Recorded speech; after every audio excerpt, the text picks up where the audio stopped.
ये श्रावण माह चल रहा है और आज श्रावण माह का सोमवार है।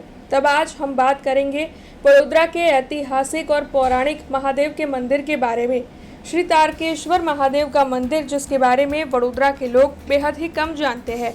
वडोदरा शहर के मध्य में सुरसागर तालाब के उत्तर तट पर जुबिली बाग के पास देवस्थान ट्रस्ट संचालित श्री तारकेश्वर महादेव का मंदिर मौजूद है, जिसे महारानी जमुनाबाई साहब की ओर से अपनी बेटी राजकुमारी ताराबाई की याद में सन 1870 में बनवाया गया था।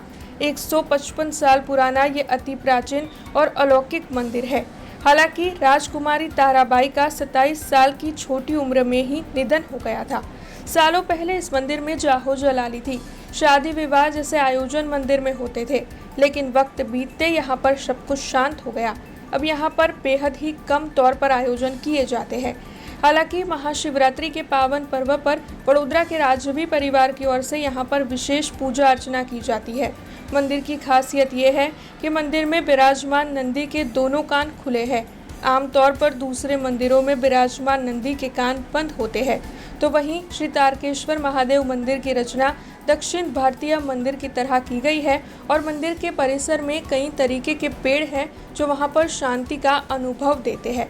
तारकेश्वर महादेव के पुजारी मंगेश भाई वाघमारे हैं, जो यहाँ के इतिहास के बारे में लोगों को जानकारी देते हैं। श्रावण माह चल रहा है, तब यहाँ पर बड़ी तादाद में भक्त दर्शन के लिए आते हैं।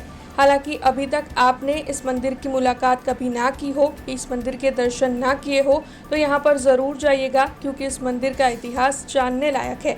तब आइए यहाँ पर आने वाले भक्तों से ही सुनते हैं इस मंदिर के इतिहास के बारे में। तारकेश्वर महादेव मंदिर है, शारदा टॉकीजनी गली में है અને 225 વર્ષ જૂનું મંદિર છે અને શ્રાવણ મહિનામાં દરેક સોમવારે પુષ્કળ સવારમાં ભક્તો આવે છે। એમની શ્રદ્ધા ભક્તિથી એમના કામો બધાના પૂરા થયેલ છે। જૂના જોગીઓ પણ બધા આવે છે અને શિવરાત્રિમાં પણ પુષ્કળ પબ્લિક હોય છે। એટલે સવારના 6-7 વાગ્યાથી લઈને રાત્રે 12 વાગ્યા સુધી શિવરાત્રિના દિવસે પબ્લિકનો ઘસારો બહુ જ હોય છે।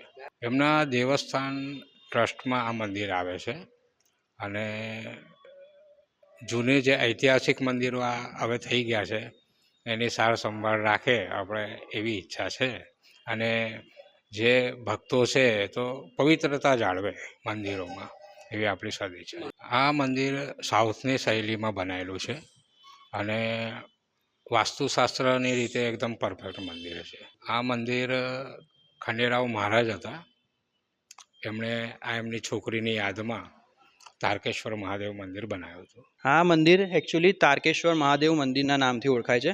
આ ઐતિહાસિક મંદિર છે, જેનું તમે આર્કિટેક્ચર જોઈ શકો છો। અત્યારના મંદિરમાં તમને આવું આર્કિટેક્ટ જોવા બી નહીં મળે કે જ્યાં તમને ચારેય દિશામાં પવિત્ર ઝાડની સ્થાપના કરવામાં આવી છે જે તે સમયે।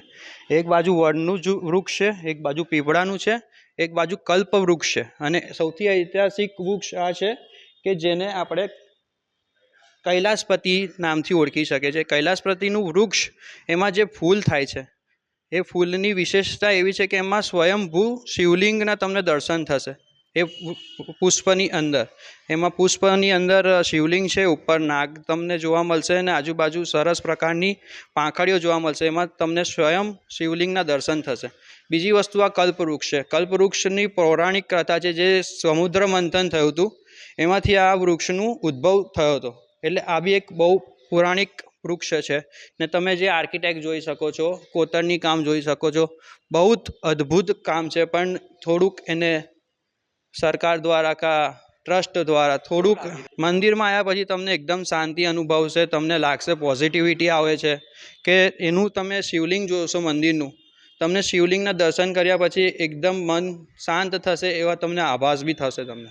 हमसे जुड़े रहने के लिए हमारे YouTube चैनल को सब्सक्राइब करें और नई वीडियो की नोटिफिकेशन के लिए बेल आइकॉन को दबाएं।